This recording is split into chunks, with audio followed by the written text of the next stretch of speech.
if I go into your house and steal everything you have, use it to build up my business, but then give it back to you with interest a few months later, what would happen to me?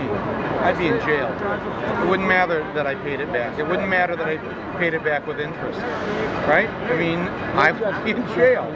These companies, these banks, Goldman Sachs up here, they took billions and billions of dollars of citizens' money to pay off the crime, the initial crime they committed in the first place. And they asked us to pay for their crime, and then we're supposed to feel okay because some of them have paid some of it back with interest. I mean, it just boggles the mind. You wouldn't accept that. You wouldn't accept that from your basic street criminal. I don't think the people here should have, anybody should have to accept it from a Wall Street criminal. Okay. Will you go on Erin's show and tell her that? I just said it in front of your camera.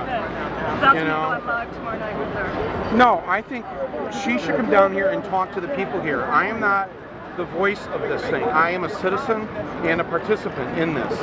I'm an equal with everyone here. And she should come down here and talk individually to different people and hear their stories. Hear their stories about what it's like to live with no health insurance. She has health insurance, you know. She has a secure job.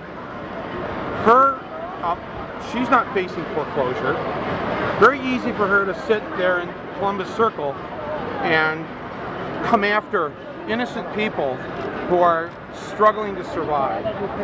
So she should come down here and maybe just, not with even with a camera, just come down and spend some time and meet with people and talk to them.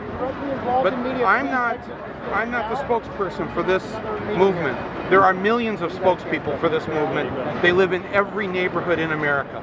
Everybody who's been affected by these banks has suffered as a result of that, of what they did. And I am just one voice at this point, and I'm proud to be one voice. Will you march tomorrow?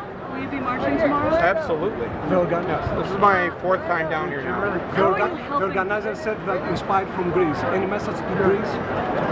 Any message to Greece? In Spain? Greece, thank you for democracy. What do you need to stop with How are you helping this movement? I heard you talking about helping with hotspots or something. How can you support this apart from I've supported it by coming. I came down here. I started talking about this the second day on national television. I've been tweeting about it. My website is devoted to it. And now I've been contributing money from book sales of my book that's out. I've contributed funds to help out here, and I'll do whatever else I can do. You know, I have a lot of bandwidth, and I have servers in my website operation, and so if they need help with that, I'll help them with that.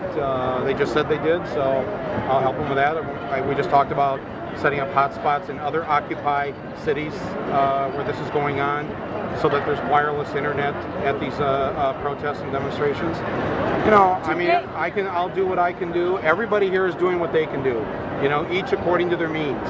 And I've been blessed to have a lot of people go see my movies, and so it's another opportunity for me to give back. What do you think? But I didn't come down here to hold a press conference. I really just came here like I've been coming just to... Just one question. Yeah, and you know, tomorrow also is National Student Walkout Day. We're encouraging students in college campuses and high schools at noon tomorrow, whatever time zone they're in, to walk out and participate in this and organize something. Go to the local bank, go to the local stockbroker's office, go to whatever and have a peaceful protest. It's a group. There you go. Right. The economy is flattering. Today, Burnett, I think the economy is flattering. Flattering or flattening?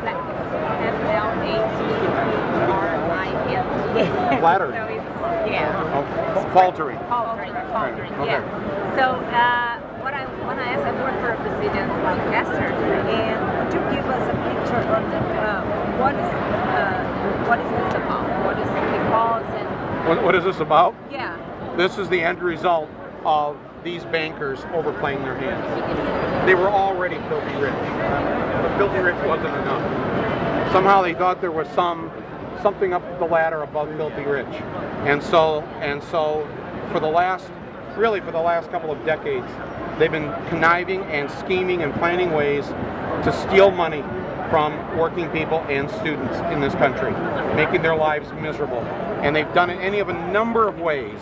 Not, whether it was the mortgage fraud that they perpetrated, whether it's the fact that we have over 50 million people with no health insurance, or those who do have health insurance have seen their rates gone up 20% in the last year. 20%? What's inflation right now?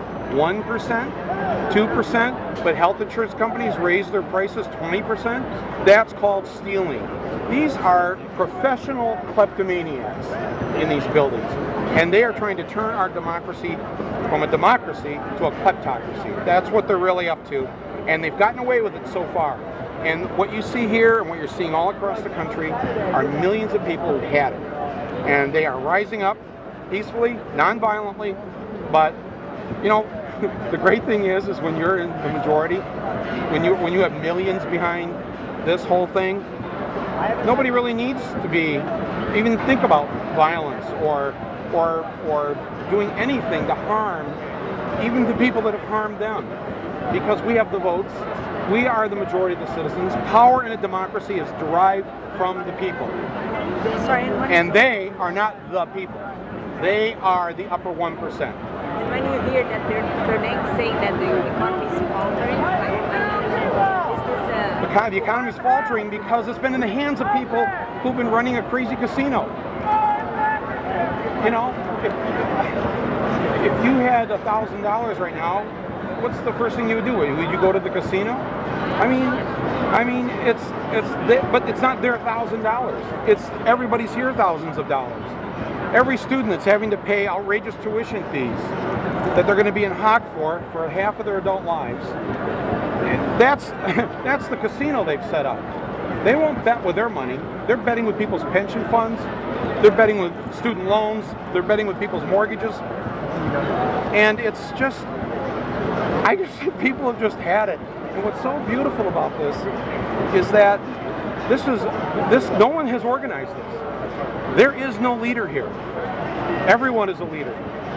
Everyone who's a participant in this. This is real, true grassroots democracy. So don't go looking for somebody to hand you the talking points. Don't go looking to talk to the spokesperson here.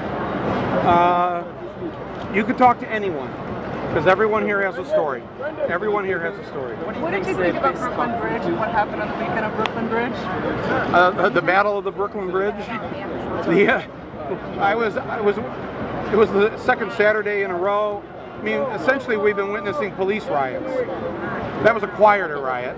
They weren't as violent, but I think that the police have got to look. There's a lot of good New York City cops. I know them, and you know we're in the middle of a meeting right now, so you know we should participate in this.